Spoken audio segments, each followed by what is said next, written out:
What's up, everyone, and welcome back for the third annual MLB Trade Deadline podcast. It wasn't originally supposed to be an annual thing, but now I like to do this every year. So it has been a couple days since the trade deadline. There are a couple reasons for that. One, I went to Toronto for a few days, and I went to New York after that. I was on vacation, as you probably know from the lack of uploads plus the channel update that I did a few days ago. And then I spent most of the other day trying to figure out why Vegas was being so stupid, because it wouldn't export or import files. So I was working on that, and I had a hard drive crash. Basically, I somehow got a malware virus kind of thing on my computer, and it wouldn't restart. So I had to scrap all the work that I had done in preparation for this, because I went all out. I had a doc full of stats and kind of things that I wanted to talk about, and I spent like an hour or two doing the research for it, and I do remember bits and pieces of it, but not everything. So I'm gonna go with what I kind of looked up. And I originally had like a bunch of screenshots and stuff. I was gonna make like a video, more like a video podcast, but we are on the scores, MLB trade deadline tracker. So now that John Heyman, who used to be at CBS Sports, is now at FanRag Sports website, today's Knuckleball. Ever since he left CBS Sports, their trade tracker has not been updated, and that was what I used to use in past years. It looked the best. It had all the trades pretty much when they were reported, and it was always very up to date. But it has not been updated since the Jahal Sassin trade. I don't think that's how you say his first name, but you know what I'm talking about. It has not been updated since that trade in May. I think it was like May 11th or something like that. So we are using the scores MLB trade deadline transaction page because it is the least cluttered, even though I don't actually usually like the score. I think it's a pretty terrible website, or a pretty non-credible website, I should say. So this was the first trade I was going to talk about. This wasn't a trade deadline trade, but is kind of shifting toward trade deadline-esque things that would happen, and that is the Red Sox trading Drew Pomeranz for Anderson Espinoza. And I'm kind of on board. I haven't been in past years, but I'm really on board with these good teams trading pitching prospects for other talent, because I think that pitching is a lot easier to find now than it ever has been. And there's a huge chance with those kind of guys that they never pan out. I think Anderson Espinoza was still an overpay in this case, though, because Drew Pomeranz was not the kind of pitcher who's going to change a team's playoff run. He's more like a 3 or 4 starter. He can still be in your playoff rotation, sure. He's been great ever since he left Colorado. He's been particularly really good this year. His FIP has been, I think, just around 3 for most of the year. And I went off like pre-trade stats for all of these guys. So when I had it out originally, I was going to kind of go over all these stats, but I don't have them in front of me, and I put so much work into it that I don't really feel like doing again. So, that's also why this is a desktop capture too. You can see OBS right here. This is why this is a window capture now, is because I lost all of the footage that I had. See, I didn't want to do that. All the footage that I had when I had to reset my hard drive. I got a lot of stuff that I lost back, but not all of it, and that's actually probably going to affect videos in the next couple days, but I'll get into that later on. So I don't think that I think San Diego did a really good job of getting a team to overpay for Drew Pomeranz. We'll see how Boston treats him. That's kind of a rough part for pitching, and especially for someone like Drew Pomeranz, because he's a left-hander. So I think that the Red Sox overpaid, but I think it'll pay off for them in the long run. They might end up with the World Series out of it. And Drew Pomeranz, I think, has a couple more years of team control. So I do think San Diego won this, but I don't think it's necessarily the end of the world for the Boston Red Sox. So here's a kind of big trade right here. The Cubs trade Mike Montgomery for the Cubs trade Dan Vogelbach for Mike Montgomery. Dan Vogelbach is somehow simultaneously underrated and overrated at this. Simultaneously. The Cubs fans think he's really good, and the prospect lists never really think that he's very good. I think this is a pretty good trade for the Mariners, though. They've tried to get the same kind of guy with like Daeho Lee and Adam Lind and all these dudes, Mark Trumbo for the last few years, who were pretty power heavy, like offensive players with very little defensive value. And I think this is kind of the same thing, but it's more of a move for control than anything else. And Mike Montgomery was probably someone that they didn't really want to give up, but they have always somehow managed to have pretty decent bullpen arms, like just come up. Like Edwin Diaz came up this year, and he's just been incredible.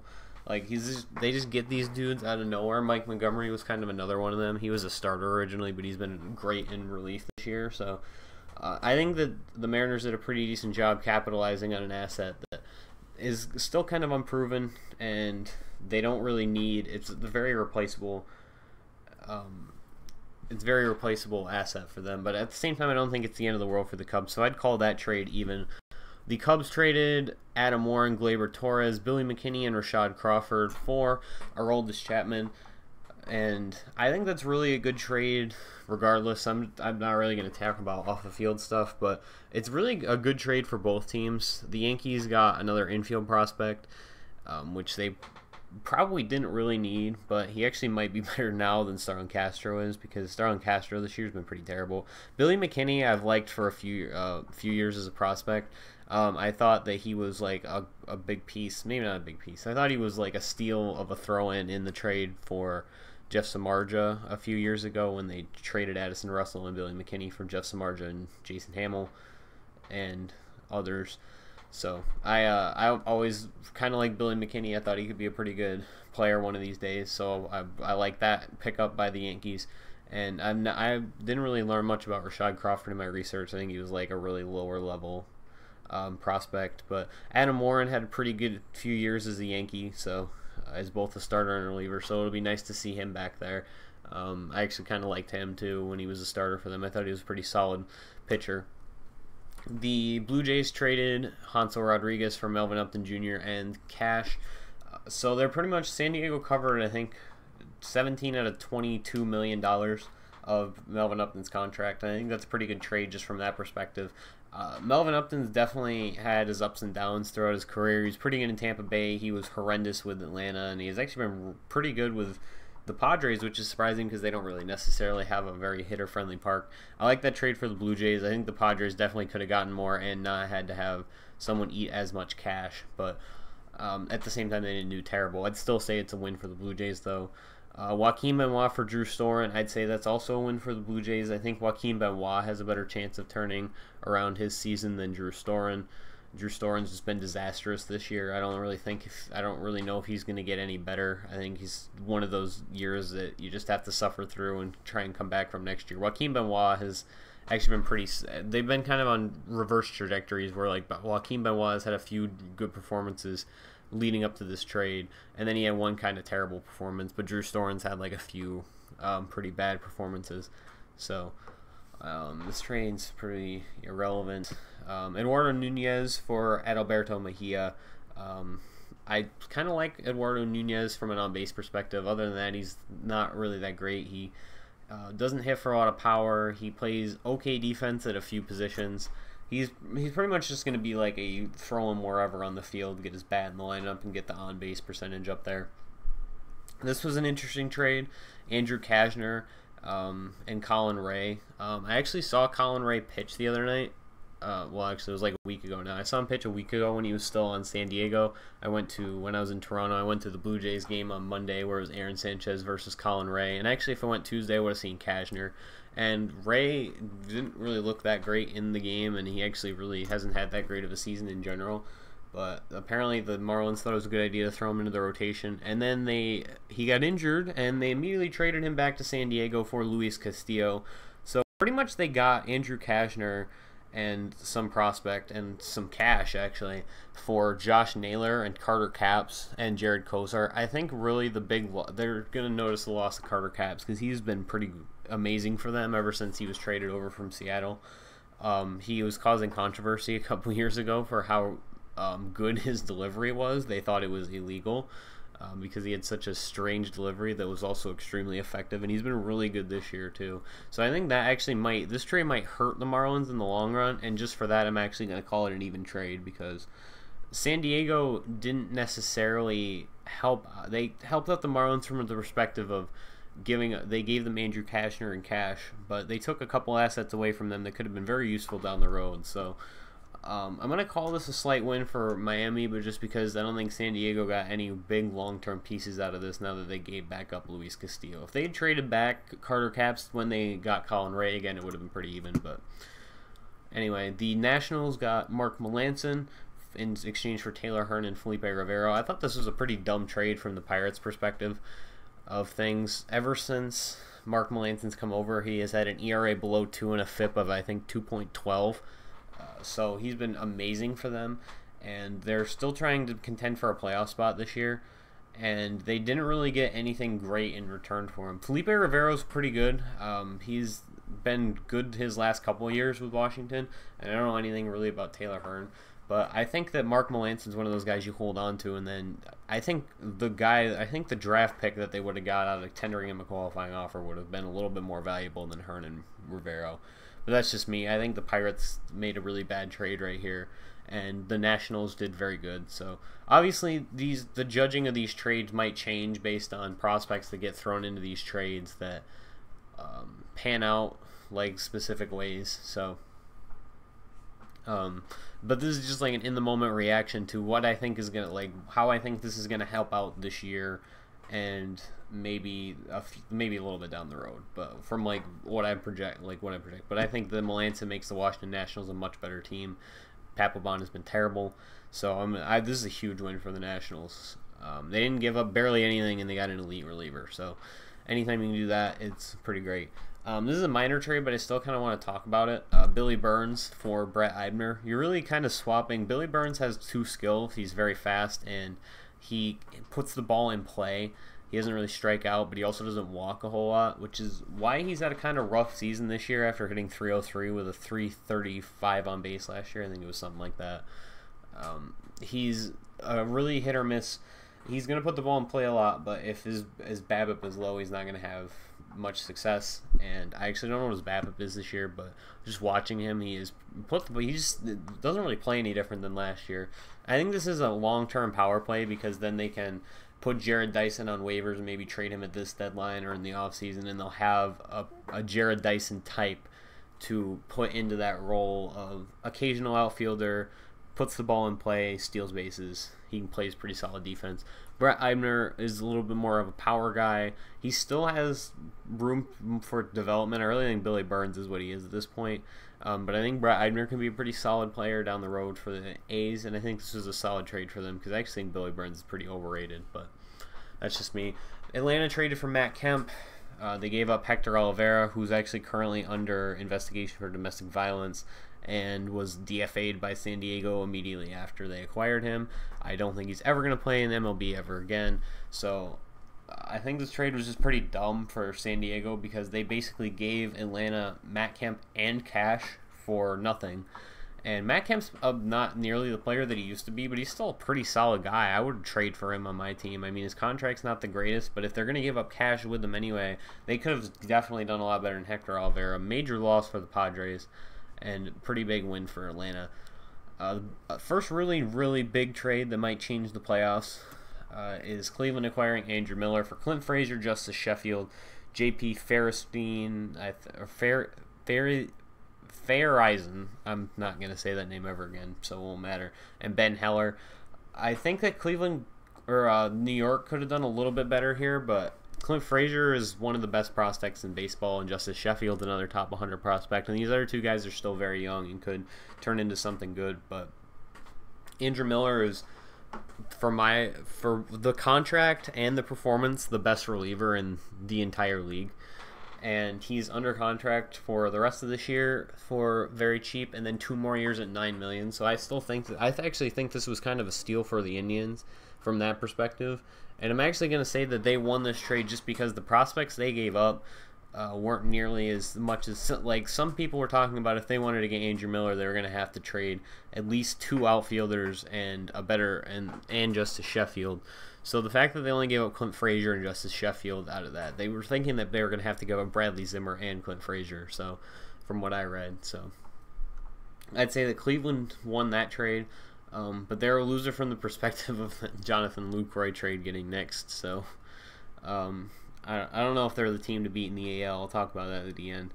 Tyler Clippard for Vincente Campos. Clippard's been pretty terrible this year. Arizona's not very good. They just seem to always be stuck in just like below average, and they're probably never going to get any better because they can't ever get pitchers because their ballpark is a terrible pitcher's park. So Zach Duke for Charlie Tilson. I think that Chicago did it a little bit better on that trade, but at the same time, Zach Duke is not really a guy who's going to change anything. So like just swing the playoff race. Like Zach Duke is not the acquisition I think is going to put the Cardinals into a definite playoff spot. Well, they'd be in a wild card spot. I don't think the Cubs are going to relinquish that division lead.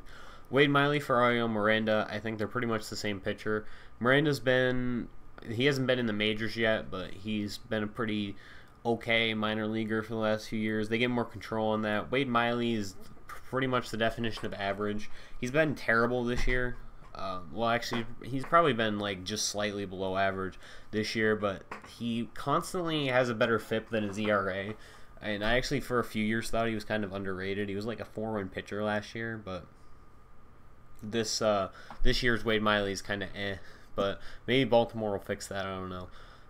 Big trade here: Josh Reddick and Rich Hill for Frankie Montas, Jarrell Cotton, and Grant Holmes. That's a pretty good haul by Oakland for two would-be free agents. I'm assuming that Josh Reddick wasn't going to resign, which was why he got traded, and Rich Hill was even just getting like Grant Holmes and Grant Holmes or Frankie Montas for Rich Hill would have been a pretty good trade. But I think that this trade overall is actually kind of even across the board, even if it just means that they got another pretty much Andre Ethier, because Andre Ethier is not going to play this year. I think that's why the Dodgers got Reddick in this trade, and Rich Hill is been very good this year. If he comes back from his blister, it might be enough to hold them up into a playoff spot until Clayton Kershaw can come back, which I actually think I read earlier he's coming back at the end of this month, possibly. So we'll see how that works out. I'm not saying Rich Hill is as good as Clayton Kershaw, but I think he can be like 70-60% of the production of him this year if he's as good as he was for Oakland, which I'd say he probably will be, because going to the National League pretty much makes you a better pitcher just to start. So Pat Light for Fernando Abad. Pat Light was terrible in his like 2 innings that he pitched this year, and Fernando Abad has really been over pitching, or like pitching above his head this year. He's been terrible for several years that he was in the majors, but I like that trade by the Red Sox. They didn't really give up much. In Minnesota, it's actually pretty good too, so I'm going to call that even as well. That's Luis Castillo going back to the Marlins. Will Smith for Phil Bickford and Andrew Susac. I think that's a big overpay by the Giants. Will Smith was not very good most of this year, and he actually blew like a 5-run lead last night, or at least started blowing a 5-run lead. I don't think he was the only one who blew it. Or not a 5. They weren't up by 5. They were tied, and then in the 8th inning, they gave up 5 runs to the Phillies. But Will Smith, I always kind of liked Will Smith as a left-handed reliever, but he has some weird reverse splits where like left-handers have like an 800 OPS off of him, but like right-handers only like 540 or something like that. So that's an interesting trade. Phil Bickford, if he pans out, this will be a big win for the Brewers. I already think it's a win for the Brewers anyway, because I always thought was pretty good. He kind of had a rough year last year, but he was a pretty good prospect for them for a few years, and he played relatively well for them as like they were trying to like, I guess not really platoon him and Buster Posey, but he was the catcher when Buster Posey would play first base pretty much. So for them last year, I thought he played decently well for them, but I don't know if Phil Bickford's definitely going to pan out, because he's been kind of mediocre in his in his pro career. He hasn't really been the best ever since college, so it'll be interesting. But I think that the Brewers did pretty good to get those two for Will Smith. Brandon Guyer got traded for Nathan Lukes and Jean-Hilaire Salinas. These guys are not even these guys won't be top 30 prospects for the Rays. And Brandon Guyer, over the last 2 years or 3 years with Tampa, has had a 350 OBP, and he is a very good bat and pretty good defender too. So I think this was definitely a win for the Cleveland Indians. I don't even think the Tampa got anything good for them. This trade was Dylan Tate, Eric Swanson, and Nick Green for Carlos Beltran. I don't really know if this was an overpay or not, because Dylan Tate, up to this point, hasn't really looked like he's going to be that great. He was like the 4th overall pick last year or 2 years ago, so I guess we'll see. But I think this was definitely a win for the Rangers. You can get a guy with like a 900 OPS for 3 kind of middling prospects. I guess Dylan Tate's a good prospect, but you never know. Jesse Chavez for Mike Bolsinger. Mike Bolsinger was pretty good last year. We're pretty solid at least. He provides depth for the Blue Jays, and Jesse Chavez was really miscast as a reliever this year. He's pretty much just an innings eater. That's what the role he should be in, is like your number 5 starter or swing guy out of the bullpen where he spot starts when you need somebody. I think that they used him wrong, so it'll be interesting to see how he performs with the Dodgers.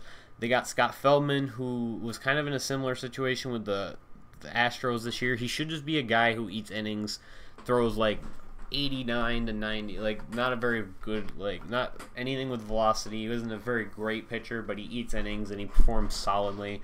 But they didn't give up anything to get him, so it's pretty much, that's a win for the Blue Jays. Oh, this trade would be like a tie, pretty much. I think Chavez and Bolsinger are pretty similar pitchers in terms of caliber. Hector Santiago and Alan Busenitz for Ricky Nolasco and Alex Meyer. This is really a play for the extra year of control on the Angels' part. I think Hector Santiago is either a free agent after this year or next year. And Nolasco, I don't really think it makes a difference between Hector Santiago and Ricky Nolasco next year anyway, because I think the Angels are going to be terrible no matter who's pitching for them, because their team's really bad. Alex Meyer I've liked as a prospect. I don't know anything about Busenitz, but I'd call this trade even. Based on the fact that it's just kind of a prospect swap and then kind of mediocre starter swap. Joe Smith for Jesus Castillo, that's a win for the Cubs. I think that the Angels could have done much better for Joe Smith. Ivan Nova to the Pirates. He's the perfect guy for the Pirates to get their hands on Ray Searage, but at the same time, he's been terrible ever since Tommy John, so there's that to watch out for too. Josh Fields is a guy whose FIP has always been much better than his ERA, and he gets a lot of strikeouts. He's in the minors right now, though, so we'll see how that works out for him. Matt Moore got traded to the Giants for Matt Duffy, Michael Santos, and Lucius Fox. I think that was I think that was kind of a misjudging of talent on both sides. I think that Matt Duffy is one of them. I always thought the talk of him last year being Rookie of the Year was ridiculous. I thought he was so overrated last year because he had like a 780 OPS, but he had, OPS wasn't that great. It was all right, and his RBI totals were okay, and that's pretty much what we base MLB awards on for some reason. So, and he played solid defense, and it was just that he was like pretty much the same as Pablo Sandoval. So they said, oh, he should be Rookie of the Year, but I don't think that's a bad pull for Matt Moore. Matt Moore, he's been good lately, but he just has not been the same pitcher since Tommy John surgery. He actually was really bad last year, and he was kind of he's mediocre for the first part of this year. But putting him in the right environment with San Francisco might be good for him. Lucius Fox is, from what I've read, a good prospect, and Michael Santos might turn into a useful asset for the Rays. So I think that was a pretty even trade for both teams, but I still think that both teams overpaid, if that makes any sense. I think this was a much bigger trade than it had to be. I think Matt Moore from Matt Duffy would have been straight across a good trade, but sorry, let me rephrase that. Matt Moore from Matt Duffy straight across I think would have been a good trade for the Giants, but since they threw in these extra prospects, I think that the Rays actually came out on top in this. Jonah Heim for Steve Pearce. I don't know why the Rays couldn't do better than just a catching prospect with the 600 OPS who's already in minor league OPS who's already 23. I thought they could have done a lot better for Steve Pearce. Jay Bruce got traded for Max Whittle and Dilson Herrera. I think the original trade for this was a lot worse for the Mets because they have 5 corner outfielders and no good center fielders. So I get the point of they needed Jay Bruce for his bat, or they wanted Jay Bruce for his bat, and their defense doesn't really matter, especially since they don't put the ball in play a lot. Their pitchers generally have really good strikeout and ground out rates, so the balls aren't really getting out to the outfield or in play that much. Jay Bruce, ever since his knee surgery, has been a terrible defender, and the stats kind of back that up. And there's a really good Fangraphs article about how his knee surgery messed up his defense. But I think the Mets kind of won this trade just because I think that the Reds did not really get anything of value back for Jay Bruce. So Jonathan Nice for Antonio Bastardo.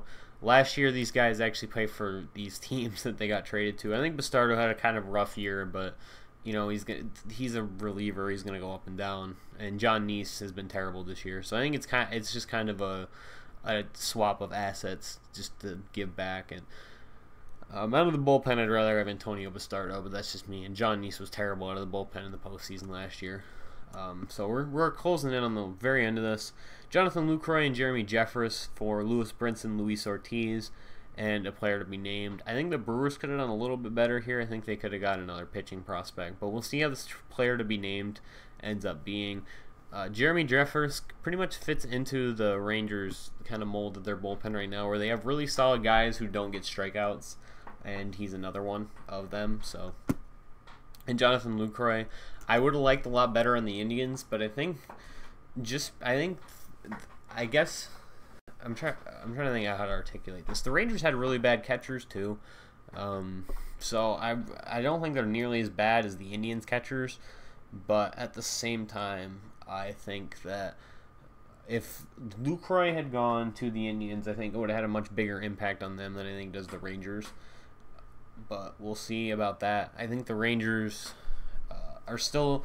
If it came between the Rangers and the Indians, I'd say the Rangers are probably the team to beat in the AL this year, come playoff time, because I think that their hitting just got a lot better, and I don't know if their pitching weaknesses really matter now, if they can score enough runs to beat, because a lot of the AL teams have terrible pitching this year. So the Indians are the only good pitching team. So in the playoff chase right now, the Red Sox are bad. The Blue Jays are actually a really good pitching team. I didn't think about them. Are a pretty decent pitching team. I think they're just not as good as the Indians, but I think they'd be like number 2. And the Orioles have such horrendous pitching. I think they're actually going to miss out on the playoffs. So, but those are the teams that are positioned right now, so let's let them judge it off. The last trade is Francisco Liriano, Harold Ramirez, and Reese McGuire for Drew Hutchison. I actually really didn't think Drew Hutchison was that bad the last 2 years.